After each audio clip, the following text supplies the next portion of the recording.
lii moo jar peine de mort détourné milliards yi toll nii ne cocc di nga xool ci bët ne xujj xujjaaral di karawaatoo ko soli costume bu dee dëgg la lii moo jar peine de mort ñii moom ku leen reyut it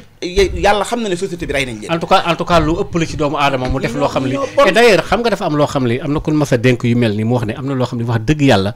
jox ko sa njaboot sax ñu koy lekk yow ci sa bopp war ngaa rus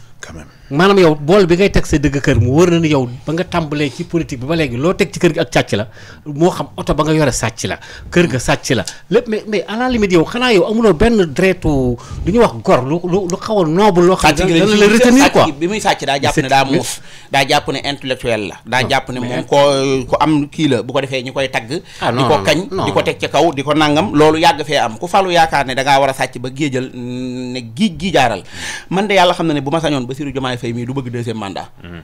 bëgg deuxième mandat goo xam ne day def ay pexe ngir jot ci déedéet moom ngir yàlla juróomi at yi nañu yar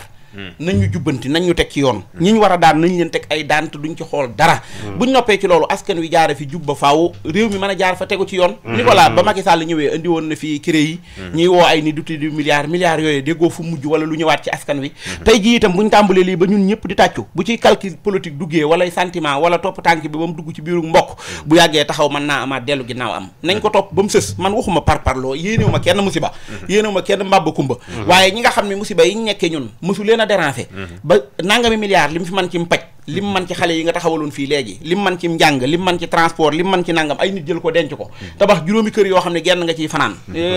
mënatoo lekk xaaju jën ba mu jeex ku mel noonu booy dund ci société dee nga moo tax ma ne ñooñu ñoom la ñu war a defal peine de mort waa police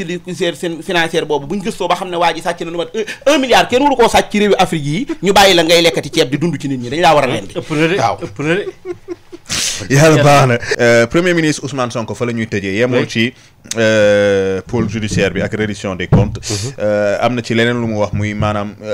laajoon na ay rapport aussi ci wàllu foncier bi def naa am na lu ñu ko jottali foofu itam te def naa du yàgg itam ñu am fa ay xibaar parce que am na travaux yu bëri yoo xam ne stoppé nañ loolu lépp lañu suspendre même bu dee Thiès ñi nga xam ne dañ fa yore woon ay kër ci mbuurkat boobu yëpp yéen joxe woon yëpp gars yi teg nañ ci loxo ne xaar leen mais nag defuñu ko pour définitivement dañ ko def pour xool ñii la waa provisoirement pour xool ba xam Mbàkke Sylla nii 50 000 mètres carrés nan la ko Mbàkke Sylla képp dong mën a yoree jamono yi nga xam ne téeméeri junni sénégalais yi nga xam ne 1 mètre carré amuñu ko te benn nit képp bëgg ko aakimoo loolu moo tax ñoom ñëpp ñu ne nag léegi mbir mi nañ ne tekkaaral même corniche bi construction yu bëree bëri loolu tax et d'ailleurs loolu nag lañ diggoon askan wi nag metti na mais il faut ñu jaar ci évidemment c'est clair.